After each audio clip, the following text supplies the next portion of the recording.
Bonjour Paul.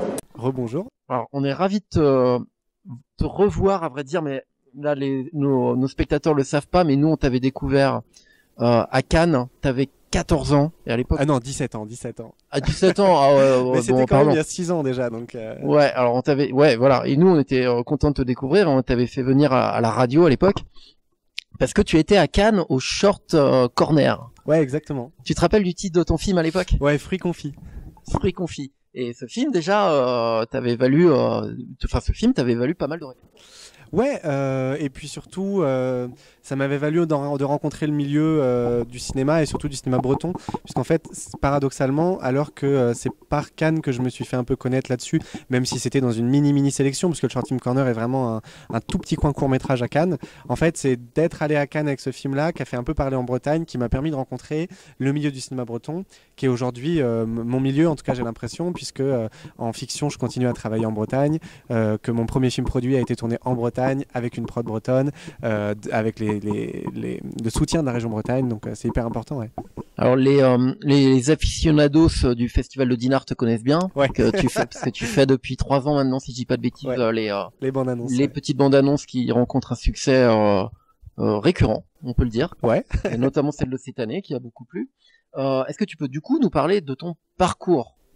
Carrément. Mon parcours, il est un peu original puisqu'en fait, j'ai pas du tout fait d'études concrètes de cinéma. En fait, je me suis intéressé à la réalisation tout petit. J'allais voir pas mal de films un peu populaires quand j'étais jeune et il y a eu un moment où je me suis dit, mais s'il y a des films, c'est qu'il y a des gens qui font des films. Et s'il y a des gens qui font des films, ben, c'est ce que moi je veux faire. Et du coup, à ce moment-là, j'étais peut-être en CM2, j'ai commencé à faire des petites vidéos. Et cette envie-là, elle m'a jamais quitté. Tous les week-ends, je demandais à des potes de venir à la maison pour qu'ils jouent les acteurs et les techniciens et tout. Et en fait, c'est resté au lycée. J'ai intégré une option cinéma à Rennes, au lycée Saint-Martin. C'est justement à cet âge-là que j'ai fait des premiers courts-métrages autoproduits pardon, qui m'ont permis de commencer un petit peu à aller en festival, dans des festivals de films de jeunes, notamment en Bretagne, et de rencontrer des gens. Et puis, en sortant du lycée, j'ai intégré l'université Rennes 2 en art du spectacle, qui est plutôt du coup une histoire du cinéma plus que concrètement des études pratiques. Et en parallèle de ces études du coup plutôt théoriques, j'ai continué à faire mes petits films et puis il y a eu ce premier projet de film produit qui est arrivé, Jeter l'encre un seul jour, qui est le film que je présente à Brest cette année mais qui était déjà présenté l'an dernier ici. Alors, je me rappelle, c'est il y a 2-3 ans, je crois, 2 ans, je crois, le Nikon Film Festival aussi. Oui, aussi carrément. Oui, entre toutes ces étapes-là, il y a eu plein de petites choses. En fait, du coup, comme je dis que j'ai pas vraiment fait d'école, ce que je voulais dire par pas fait d'école, c'est qu'au final, mon école à moi, ça a été de faire plein de films en fait, de me tester, de me chercher en faisant des films. Et du coup, j'ai fait des films très mauvais qui m'ont permis de comprendre que j'allais dans la mauvaise direction. D'autres où j'étais plus convaincu et où je me suis dit ouais, c'est ça en fait que j'aime faire. Mais je me cherche encore en fait. Cet été pour le festival de Dinard, j'ai fait une comédie musicale. Jamais j'aurais pensé, même si c'était un désir depuis longtemps, que c'était un format qui allait vraiment me plaire. Et en fait, je me suis éclaté. Et qui sait, peut-être que je passerai même en fiction plus longue à faire de la comédie musicale. Donc cette façon en fait d'apprendre ce que j'aime faire en me testant tout seul, elle est restée et elle reste encore aujourd'hui. À côté des films produits, je continue à faire des petites vidéos, du clip ou d'autres formats qui me permettent d'expérimenter des genres en fait. Ici à Brest, du coup, tu es venu parler du film Jeter l'encre un jour. Ouais. Est-ce que tu peux nous parler justement du titre? Comment t'as choisi ce titre? Jeter l'encre un seul jour, c'est marrant, ouais, c'est un titre un peu long en fait. C'est tiré d'un poème de Lamartine, Le Lac. Et Jeter l'encre un seul jour, je trouvais ça très joli parce que c'est un film qui parle de migration. Et pour moi, c'est une question essentielle dans la migration. C'est à quel moment on jette l'encre, à quel moment on dit c'est bon, je suis arrivé à bon port. Et puis en même temps, Jeter l'encre un seul jour, pour ce personnage de prof dans le film, c'est aussi un seul jour, c'est comme si d'un coup on s'autorisait quelque chose. Et elle, c'est ça dans le film en fait. Elle fait un acte fou. Et pour la première fois, pour la première fois depuis longtemps en tout cas, elle dépasse ses propres convictions et donc Jeter l'encre un seul jour, ça résonnait bien avec tout ça. Et puis je trouve ça joli, poétique. Voilà, tu cherchais à plusieurs sens en un, quoi. Exactement. Une formule qui et puis ce qui est marrant aussi avec ce poème de Lamartine, qui est très très long, c'est qu'il y a beaucoup de strophes qui aujourd'hui résonnent énormément avec des thèmes d'actualité, alors que c'est quand même un vieux truc ce poème. Et il y en a beaucoup notamment qui résonnent avec la migration. Et du coup, sur un film sur un bateau, ça me paraissait joli de faire ça, quoi. Voilà. Donc là, tout à l'heure, en public, tu avais une séance parcours d'un film ou parcours d'un jour, je sais plus exactement. Ouais, Un film, un parcours, je crois. Un film, un parcours. Un parcours. Et ben justement, quel a été le parcours de ce film? Bah, le parcours de ce film, il est complètement fou. En fait, il a commencé en Bretagne avec Blandine Jay, scénariste bretonne, avec qui on a écrit ce très joli scénario. Ensuite, il a été produit en Bretagne avec les financements de la région, du CNC, de France Télévisions. Et ensuite, il a surtout été tourné en Bretagne sur les ferries, puisqu'en fait, c'est un film en huis clos sur un ferry. Et donc le parcours de ce film depuis, en fait, ce qui est drôle, c'est que notre première sélection en festival, c'était ici à Brest l'an dernier. Et c'était fort pour nous de commencer ici, puisque moi, c'est un festival que je connais bien. Je venais en tant que lycéen ici, en voyage scolaire, regarder des films. Donc d'un coup, avoir mon film projeté dans ces salles-là, c'était très beau. Et puis, on a eu le prix aussi des scolaires la même année, donc très joli pour commencer la carrière du film. Et après, en un an, là, on a fait plus d'une cinquantaine de festivals internationaux complètement fous. Et c'était pas du tout prévu, en fait. Je me suis retrouvé à présenter le film à Sydney, en Australie, à Shanghai, à Cleveland, à New York, enfin partout en fait. La semaine prochaine à Milan. Enfin, c'est un peu fou et ça s'arrête jamais, donc c'est complètement dingue. Donc là, revenir à Brest, c'est une façon de boucler la boucle, de se dire ça a été une année de folie. Il est temps de passer à un prochain projet, mais c'est cool, ouais, c'est cool parce que d'un coup revenir là, je réalise aussi ce qui s'est passé en un an et j'avais pas conscience quand même de l'opportunité qu'on a pu avoir avec ce film et aller le présenter à travers le monde comme ça a été une aventure incroyable. Ce sujet-là, je parlais du Nikon Film Festival. Tu avais déjà utilisé le sujet Oui, des gestes, migrants, oui, des migrants, on peut oui, le c'est dire. vrai, bien sûr, ouais. Et donc, c'est un thème qui t'est cher et c'est une histoire personnelle. Ouais, c'est marrant parce que j'avais jamais fait le lien avec le petit film pour le Nikon Film Festival que j'avais fait, qui au fond résonne pas mal avec ce film-là.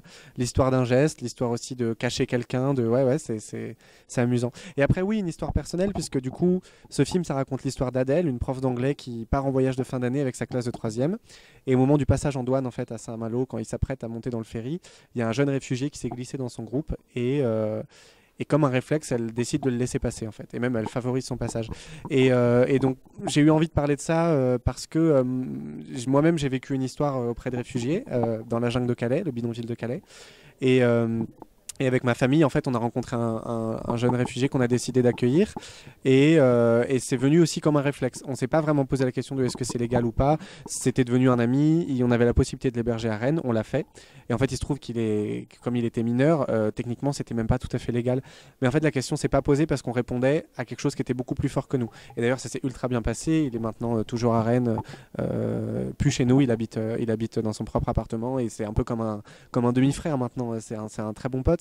Et sa vie a bien marché.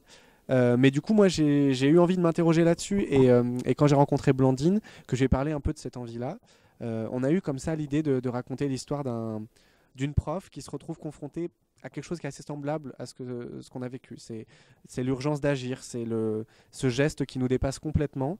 Et là, on l'a mis dans un truc bien plus dramatique qui est un passage de douane, un ferry. Moi, j'avais aussi une grosse envie de décor du ferry. C'est tellement un beau décor que c'était aussi une envie de tourner là-dessus.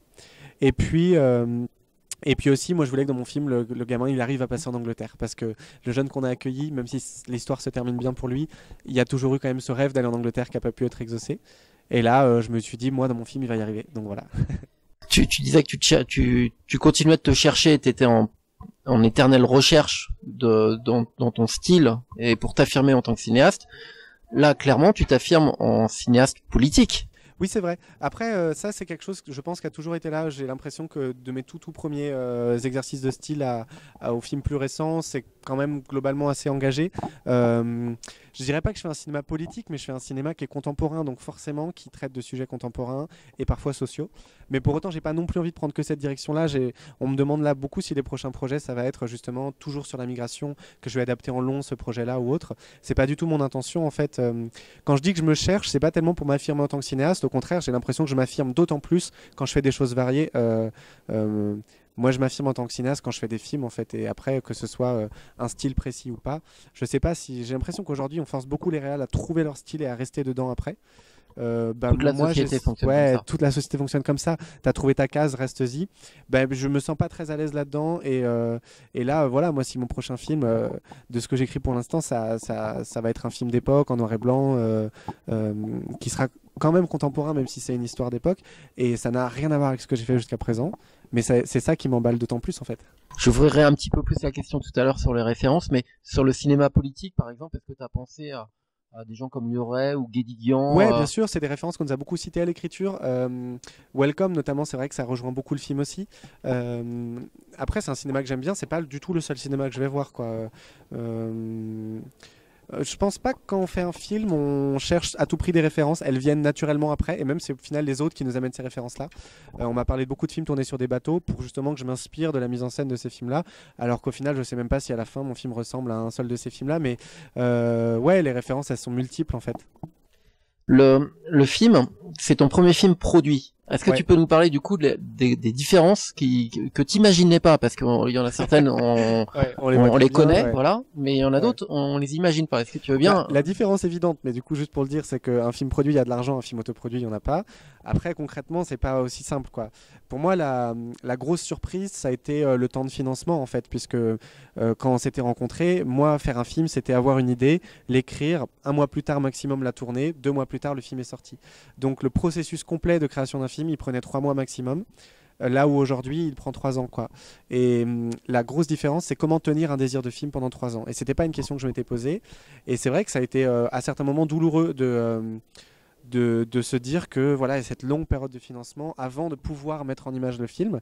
Et 3 ans plus tard, est-ce que le désir est toujours là? Et c'est comme un désir amoureux ou n'importe quel désir dans la vie. C'est quand on propulse quelque chose sur la longueur comme ça, est-ce qu'il tient la longueur?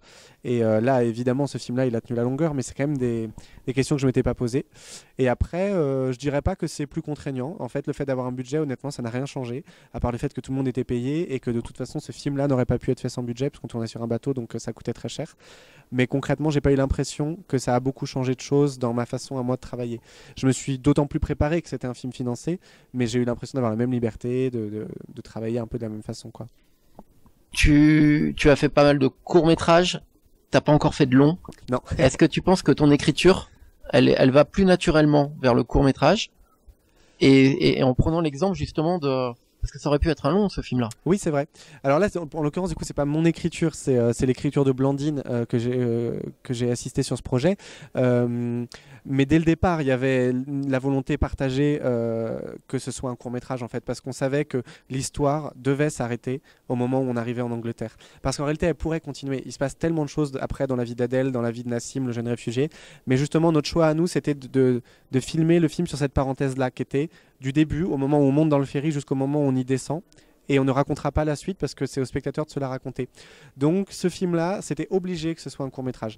Après, je sais pas trop, je suis très pressé de passer au long, évidemment. Je sais pas si mon écriture se dirige plus vers le court, ça dépend des projets. Là, le prochain, j'aimerais bien que ce soit un long. En même temps, dans la forme qui se développe en ce moment, ça peut pas parce qu'il s'est pensé aussi sur un temps très court, qui est comme pour jeter l'encre, un temps très précis. Mais j'écris aussi du long en ce moment, donc j'y réfléchis évidemment. Est-ce que tu peux nous parler de la lumière sur ce film? Mhm. On a l'impression que tu as choisi plutôt d'aller vers les bleus. Ouais, évidemment. Bah, de toute façon, la couleur bleue, c'est un peu une évidence, mais sur un film, sur un bateau, sur l'eau, on avait envie d'en placer un peu partout. Donc toutes les casquettes des élèves sont bleues, et puis il y a le motif de la mer quand même et tout, donc on est assez bleu. Après, on n'avait pas énormément de choix parce qu'on tournait dans un décor réel qui est le ferry, donc il fallait aussi s'adapter. J'ai choisi un couloir qui était bleu dans le ferry, mais quand même, on était en décor réel. Et après, sur le travail, sur l'image et sur la lumière en particulier, j'ai travaillé avec un chef opérateur fantastique qui s'appelle Yann Marito. Et l'enjeu, c'était comment avoir un vrai pari esthétique sur ce film, alors qu'on ne peut pas installer beaucoup, parce que sur un bateau, on ne peut pas brancher des gros projecteurs, en fait. On est très limité, et on ne peut pas cacher des projecteurs partout dans des décors très étriqués comme dans un ferry. Donc l'enjeu, ça a été comment est-ce qu'on prend un parti pris de mise en scène en termes d'image. Et du coup, on l'a plutôt fait par le cadre, le choix d'avoir une caméra comme ça sur épaule, très proche des personnages, qui épouse tous les mouvements d'Adèle. Et c'était très sympa à tourner comme ça, la caméra toujours sur épaule qui suit tous ses mouvements à elle, quoi. Est-ce que vous aviez quelques références photographiques, du coup? Je sais même plus si peut-être que dans le dossier on avait ça. Moi j'avais des références que j'avais fait moi-même lors des repérages et de l'écriture du film avec Blandine. On était allé dans des ferries, j'avais pris pas mal de photos à ce moment-là où elle jouait Adèle. Et du coup, ça a beaucoup nourri le dossier. Et il y avait déjà des plans, par exemple le plan du pont arrière du ferry, du pont hélicoptère, avec elle en tout petit, écrasée par l'immensité, qui fume sa cigarette au moment où elle est un peu perdue. Ce plan-là, il existait déjà. Je l'avais pris en photo avant même que le film soit écrit, parce que c'était une évidence. Et après ouais, au final, c'est plutôt ces photos-là qu'on fait des références, c'est pas des photos des films. Travailler sur un ferry, ça a dû être un challenge à tout niveau, technique comme administratif. Ouais, administratif, c'est plutôt une question de prod, mais ça a été très très très long à organiser ce tournage parce qu'en effet, tourner sur un ferry, c'est pas évident. Et après, technique, ouais, ça pour le coup, ça nous a beaucoup concerné. Comme je disais, il y a le fait qu'on puisse pas mettre du matériel partout, le fait aussi qu'on ait habité le ferry pendant 12 jours, qu'on n'en soit pas descendu en fait. On était prisonniers au final, au bout d'un moment, de ce bateau-là. Et c'est sûr que c'est pas n'importe quel décor, un ferry. On l'aborde pas comme n'importe quel décor. On a eu non, la malchance plutôt de tourner en plus avec une très mauvaise mer, donc on a été bien ballottés tous, bien malades aussi pendant certains moments du tournage. Ça se ressent pas tant que ça, mais au final, on sent quand même que chez les acteurs, il y a un truc. On me dit souvent à Marie, on sent qu'elle est vraiment prise par ce qui lui arrive. Oui, parce que c'est une excellente actrice, elle est aussi prise par le mouvement du ferry qui nous a tous rendus très malades. Mais donc ouais, c'était un enjeu, sans doute le plus gros enjeu du film, que ce soit dans l'organisation, la prépa, les négociations avec les compagnies de ferry, jusqu'au moment du tournage où c'était très intense. Ouais. Donc là, on va faire un peu de magie, on va passer à un écran noir, et puis il y a Christophe qui va nous rejoindre pour parler du son. Bonjour Christophe. Bonjour. On va parler du son maintenant. D'accord. Parce que le film de Paul, il est très intéressant sur son sujet, sur sa lumière, comme on vient de le voir, mais sur le son, il y a un travail qui est vraiment remarquable. Est-ce que tu peux nous parler un petit peu de ce travail? Ouais, bah, tout d'abord, alors je suis monteur son, mais j'aurais pu rien faire, sans Pierre Albert, qui lui, a pris, c'était l'ingénieur du son de tournage, et donc qui m'a fourni toute la matière en fait sur lequel après on a travaillé, ouais, on a construit, mais lui il a fait un travail remarquable là-dessus sur toutes les prises de son dans les différents niveaux, le moteur, côté du bateau, intérieur. Et donc avec cette matière première ensuite, Paul m'a présenté le projet et on a travaillé là-dessus, et après je faisais des propositions. Paul avait vraiment quelque chose de bien précis dans la tête, donc il fallait arriver à descendre dans ce ferry et à ressentir tous les niveaux un petit peu au point de vue sonore du ferry. Parce que le son, il est très étouffé, on imagine, par rapport à tout le moteur qu'il peut y avoir, la tempête et tout ça, c'est très lissé, c'est très, quand je dis étouffé, ça veut dire que c'est très neutralisé pour que justement on puisse ressentir. Et puis quand on ressort dehors, ça commence quand on a des gros plans sur les ferries, là le son il devient un peu plus fort. Ça n'a pas dû être facile parce que alors, la prise de son a dû être Ouais, la prise de son était compliquée. En fait, la chance qu'on a eue en travaillant avec Pierre-Albert Vivet, c'est que au-delà de prendre le son réel du tournage avec Magali Saperchman, ils sont allés vraiment la nuit parcourir le ferry à la recherche de sons pour créer une sorte de stock d'ambiance énorme. Et c'est marrant parce que le matin au petit déjeuner, il me disait à 2h du matin, j'ai capté un sifflement du vent dans une porte du ferry au -2 et tout. Et j'étais là, waouh, le mec est vraiment fou quoi. Et ce qui est génial du coup, c'est qu'après, on a pu travailler avec cette matière-là qui était ultra dense pour travailler sur des ambiances précises et voir en fait comment elles allaient caractériser la scène. Et raconter en effet ce son un peu étouffé de l'intérieur du ferry, ce vombrissement permanent qui joue beaucoup sur le film. Dès l'instant où il y a la première séquence sur le ferry, il y a ce son qui s'installe, qui fait un peu vibrer la salle et qui va rester jusqu'à la sortie du ferry à la fin du film. Et après, il y a plein d'autres sons, les sons de la tempête, tout ça, et c'est cette matière-là qu'on a travaillé. Ouais. Et c'était super intéressant et de pouvoir créer un paysage ou un univers sonore, en tous les cas que ce ferry soit vraiment matérialisé par le son et qu'on comprenne bien à chaque niveau où on est proche du moteur, loin du moteur, qu'on ait des sensations comme ça, ouais. Où on entend des petits craquements dans la cabine quand ça bouge. Et puis voilà, donc c'était génial de dérocher déjà tous ces sons et après de construire tout cet univers. Et puis il y a un double enjeu au niveau du son, de la construction de ce son, parce que d'un côté on cherche à être naturel, à être le plus proche possible du son tel qu'il est brut, mais d'un autre côté il a une fonction dramatique, le son. Alors, et ce qui m'intéresse, c'est comment vous avez travaillé justement tous les deux pour arriver à Est-ce En que fait, c'est marrant parce que quand on a commencé à travailler sur ce projet, on nous a beaucoup dit dans les comités de lecture qui ont lu le film, ah, il y a tout un enjeu de mise en image du ferry. Et on s'était pas vraiment rendu compte de l'enjeu de mise en son du ferry qui au final est, je pense, plus important, en tout cas dans le film tel qu'il est aujourd'hui, parce qu'à l'image, on est très proche des personnages, on filme très peu le bateau, à part quelques plans de situation. En revanche, au son, il y a eu un travail de caractérisation et de création du décor plus important, je pense, au son qu'à l'image.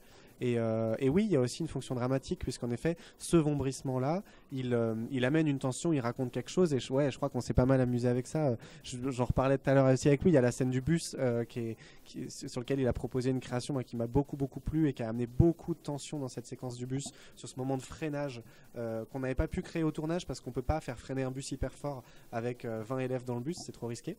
Et lui, il a amené ça par le son, et d'un coup, elle a pris tout son sens, cette séquence-là.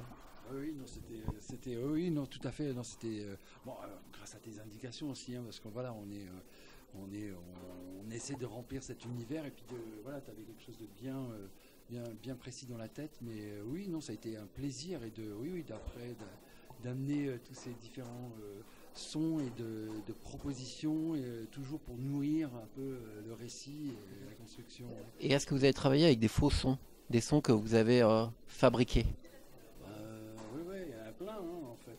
Freinage, la sirène. La sirène, ouais, c'est la question que je me posais. La sirène, est-ce que vous avez utilisé la sirène du ferry? Alors, non, à la base même dans le film, c'était pas une sirène, on entendait un homme à la mer, et c'est ça qui faisait qu'elle se réveillait. Et en fait, on a eu l'idée d'amener une tension dramatique énorme avec le bruit de la sirène du bateau. Nous, au montage, on avait mis une sirène pourrie trouvée sur Internet, et Christophe est venu avec cette grosse sirène de bateau qui fait bien flipper, qui a amené aussi beaucoup. J'avais un autre truc à dire sur le son aussi, mince, je sais plus ce que c'est. Attends, il faut juste que je reprenne mes esprits. Le bruitage. Voilà, le bruitage, évidemment. Ouais. Voilà, avec Gilles. Ouais. Voilà, et donc il y avait toute une proposition, parce que ce qu'il faut toujours se rappeler, c'est que quand on tourne, on ne peut pas tout avoir. Hein. On a principalement le dialogue, et puis après, l'ingénieur du son, il va faire des sons, ce qu'on appelle les sons seuls, pour vraiment venir enrichir la scène.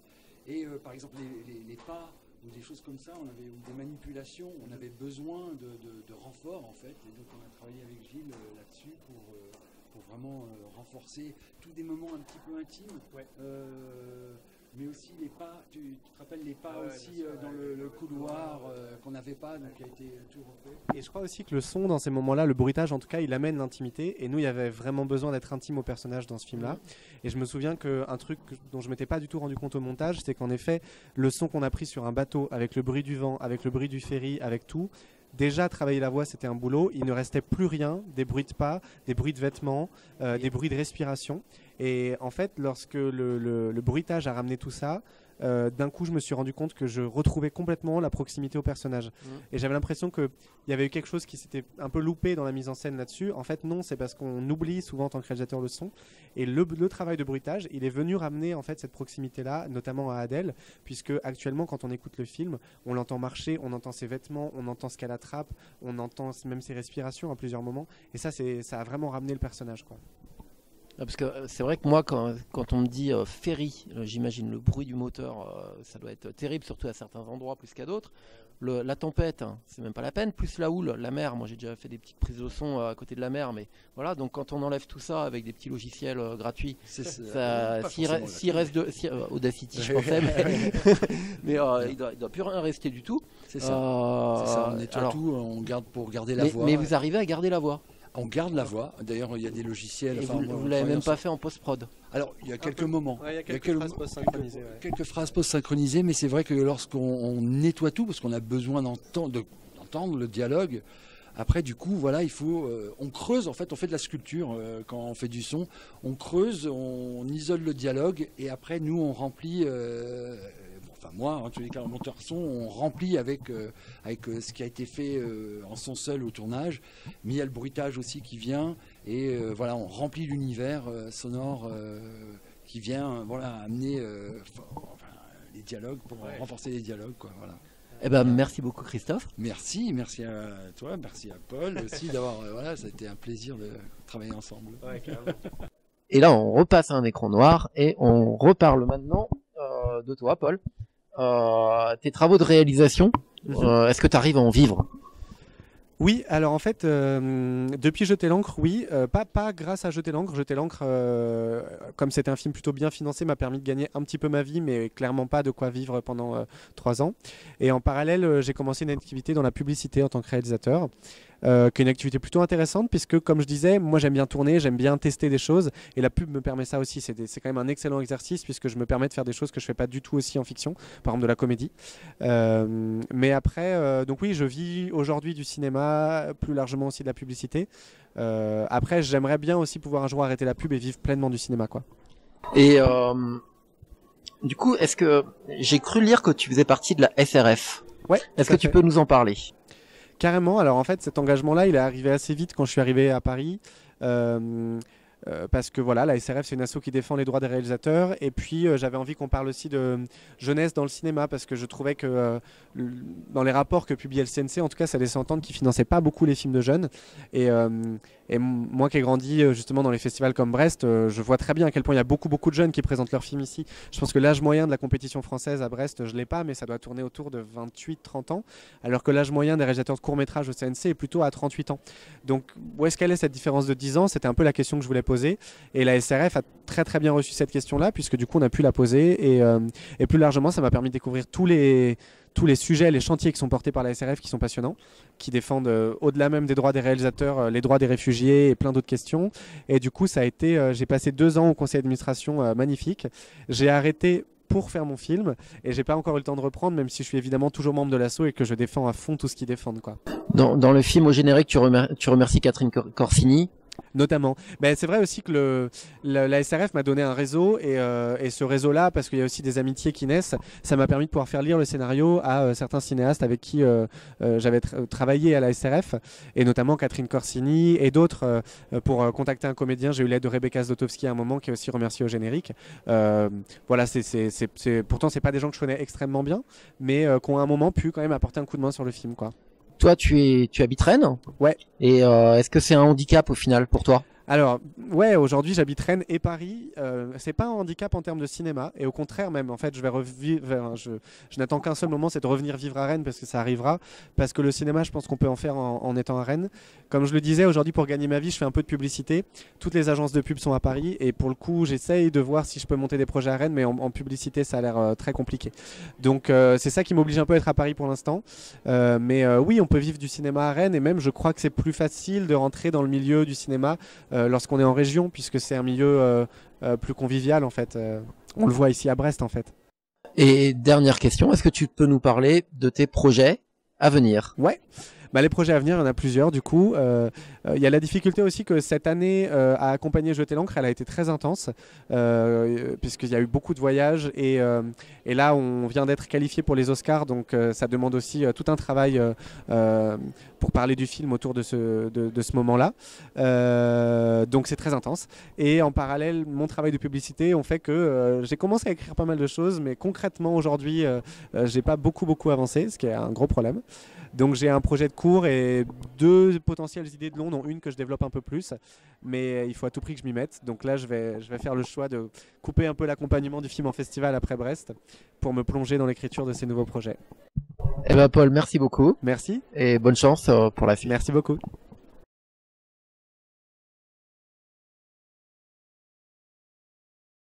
Et donc juste pour commencer, donc à Paul, vous avez réalisé déjà de nombreux films, clips, donc c'est une passion depuis longtemps, cinéma, j'imagine. Ouais, c'est une passion depuis que je suis tout petit. J'ai commencé à faire des petits films autoproduits faits maison chez moi quand j'avais 10-12 ans. Et en fait, l'envie m'a jamais quitté. Donc j'ai continué au collège, j'ai continué au lycée, où j'ai intégré une option cinéma. C'est d'ailleurs avec cette option que j'étais venu à Brest du coup en tant que lycéen. Et puis ça m'a tellement plu que j'ai continué. Je suis rentré à la fac en études de cinéma à Rennes 2. Et en parallèle, j'ai toujours fait des petits films en fait de mon côté. Et puis ce projet-là, c'est le premier vrai film produit en fait, puisque avant c'était des petits films faits sans moyens, quoi. Donc ouais, cette envie, elle a toujours été là, et elle est toujours là, et j'espère qu'elle restera longtemps encore. Alors on va un peu commencer par le film, parce que c'était un bon film, j'imagine que vous avez à entendre vos applaudissements enthousiastes à au moment du générique de fin. Je pense que ça a plu à pas mal de gens. Donc on va en parler rapidement. Commencer par la mécanique. Enfin, moi, je pensais au début, l'ouverture, elle est assez vraiment. On sent qu'il y a vraiment une mécanique d'écriture avec la question de la casquette, etc. Les personnages sont successivement présentés. Elliot avec le portable, avec le lien avec la professeure dont on sent qu'il y a des choses qui se passent dans sa vie aussi. Et puis le jeune homme qui manque de se faire écraser par le bus. Et donc c'est un travail d'écriture assez précis, donc on va commencer comme ça. Et puis après, Marie peut-être dira aussi pourquoi elle a aimé travailler dans ce film-là et qu'est-ce qu'il y a eu comme apport de la mise en scène ou autre. Alors sur la mécanique d'écriture, en fait, j'ai eu la chance de travailler avec une scénariste rennaise qui s'appelle Blandine Jay. Et moi, il y avait cette idée un peu brute et pas du tout développée, qui était de parler de réfugiés, parler du ferry, de faire un film sur un ferry. C'était une très très grosse envie. Et puis comme ça qu'une prof sans doute, ou en tout cas que pas un groupe d'élèves qui va en Angleterre, un gamin puisse passer en Angleterre. Et Blandine, elle a pu s'emparer de cette idée et aller pousser ce personnage de prof. Et c'est vrai que cette scène d'ouverture, c'est une scène où on a pu placer tous les éléments. C'est marrant parce qu'elle est arrivée assez tard en fait. La première et deuxième version de scénario, il n'y avait pas la scène du bus. Ça commençait directement dans la gare maritime. Et en fait...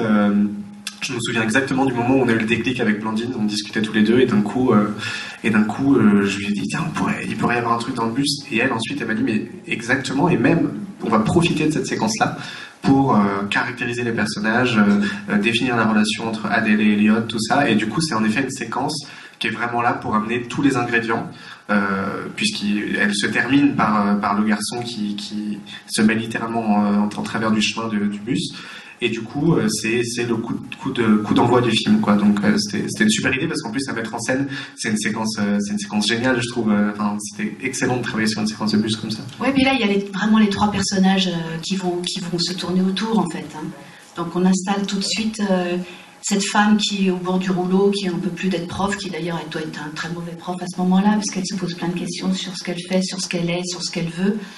Cet enfant qui espère pouvoir aller ailleurs, qui a un avenir comme ça très incertain, et cet Elliot qui est complètement mal dans sa peau et qui voudrait tout détruire et qui en fait, moi ce qui m'a plu vraiment quand j'ai lu le scénario, c'est que je trouve que tous ces gens font un chemin, une traversée psychologique, physique, et je trouvais que c'était vraiment beau. Et c'est ça qui est universel, je pense, dans le film, c'est que tous ces gens sont confrontés à leurs difficultés, leur empêchement, voilà, et ensemble ils vont grandir en fait. Et c'est ça qui m'a beaucoup ému quand je l'ai lu. Et aussi c'est qu'est-ce qu'on fait devant un acte, enfin c'est un acte civique, qu'est-ce qu'on fait quand on a elle n'a pas choisi de faire ça, mais elle est devant ça, qu'est-ce qu'elle fait de cet enfant? Est-ce qu'elle le donne à la police? Est-ce qu'elle le cache? Et je crois que c'est la vie qui est plus forte qu'elle et qui l'emmène être courageuse. En fait, elle n'est pas courageuse, mais ce petit garçon l'emmène dans le courage, lui apporte quelque chose, une humanité, Et je pense qu'elle va réexister cette femme, grâce à ses deux enfants, en fait. L'un parce qu'il lui fait faire un acte courageux, et l'autre parce qu'il lui donne sa sympathie, en fait. Et moi, je me suis imaginée... Un manque de respect, on peut lire dans les yeux à la fin. Ouais, je crois que ça pourrait être un film sur le... Je sais pas comment on dit... j'allais dire résilience, mais c'est pas ça... Enfin, c'est des gens qui grandissent, et puis en ce moment, je trouve ça beau de parler de ça, de cette humanité. Je crois qu'on est nombreux à trouver ça beau.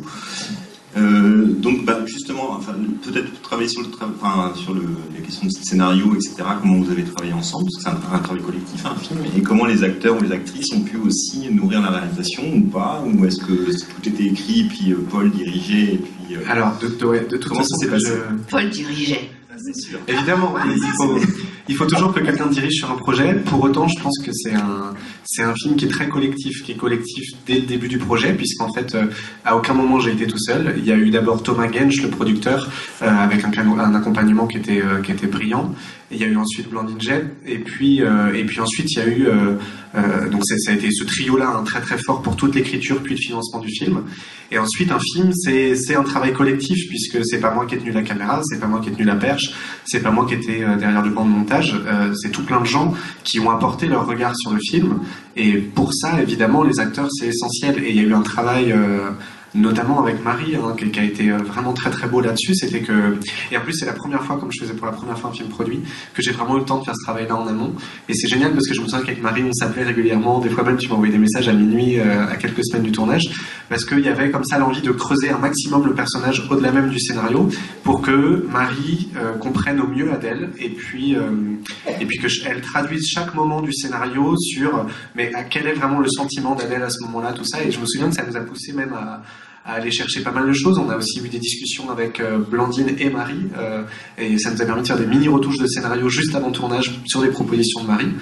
Et après le tournage, c'est évidemment aussi une phase où on est sur le scénario, mais aussi on le dépasse un peu à certains moments. Donc à toutes les étapes, il y a eu des écritures, en fait, même si la vraie écriture est évidemment celle du scénario. Et donc oui, c'est une collaboration permanente, en fait. Jusqu'à la toute fin, il y a eu de la collaboration partout, à toutes les étapes. Le montage, parce qu'ils ont été obligés de couper un petit peu, quand même. Vous avez coupé... Bien sûr, le montage, la première version faisait 45 minutes, donc c'est beaucoup plus long. Il y a un personnage qui a été quasiment évacué du film, il y a pas mal de... Le montage est une réécriture du film, et ça c'est pareil, je vais pas dire que c'est moi qui l'ai fait, j'étais là derrière le banc de montage, mais c'est en travaillant avec un monteur qui a du coup une participation énorme sur la narration aujourd'hui. Donc ouais, un film c'est une collaboration tout le temps, permanente, quoi. Est-ce que vous avez envie de rajouter quelque chose sur le... Moi, quand j'ai lu le scénario, en fait, c'est rigolo parce que je suis sur Facebook. Et voilà, c'est vrai que c'est pas ma génération, ça se faisait pas comme ça quand j'ai commencé ce métier. Et Paul, il m'a contacté sur Facebook. Et je lui ai dit, bah oui, petit gars, envoie-moi le scénario. Et en fait, je l'ai lu comme ça. J'ai cru que c'était un long métrage tellement c'était bien écrit. Et je l'ai appelé dans l'heure qui suivait. Et on ne reçoit pas tout le temps, bon, j'ai la chance d'en lire quelques-uns, on ne reçoit pas tout le temps des scénarios aussi bien écrits. Parce qu'il faut rappeler que vous avez travaillé récemment avec Clapiche ou Quentin Dupieux dans Le Dain, oui. Etc. Ouais, c'était des participations, mais j'ai fait des films où j'ai des rôles plus importants, mais c'est vrai que bon, je lis des scénarios, et là, celui-là, je l'ai trouvé tout de suite magnifique, puis après, quand j'ai rencontré... Paul, je me suis dit, il est vraiment très très jeune quand même. Et je me suis dit, mais est-ce qu'il va tenir le cap, le navire? Et en fait, j'étais très impressionnée parce que il est très très précis. Donc j'ai été excessivement dirigée en fait. Et moi j'adore ça, donc c'est vraiment formidable quand il y a un chef de bord et qu'on peut se laisser porter. Et donc, on peut naviguer ensemble. Là, il se trouve que c'était sur un bateau. C'est ça. Voilà, on peut partir ensemble dans cette aventure qui était physiquement, pour moi, excessivement difficile quand même. Alors pourquoi? Parce que travailler 12 jours sur un bateau, faire des allers-retours et dormir dans une cabine, il y a un moment... Non, c'est vrai. On vomit. Non, mais c'est intéressant ce que dit Marie, parce que c'est sans doute ce qui a été le plus difficile dans ce film-là, c'est le tournage en fait. On a passé 12 jours en mer à faire des allers-retours entre la France et l'Angleterre. C'est 11 heures de trajet quand même à chaque fois, et on a tourné en mars, et la mer était bien méchante.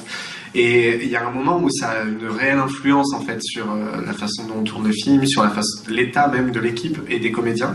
Et du coup, il y a eu vraiment aussi comment on utilise cette influence-là pour servir le film et en même temps dépasser un peu tous nos problèmes à ce moment-là, parce que ça a été dur pour la caméra, ça a été dur pour tout le monde et les comédiens en particulier. Continuer à jouer alors qu'on est malade, bien malade, c'est pas facile. Et du coup, ouais, ça a été une grosse épreuve sur ce film-là.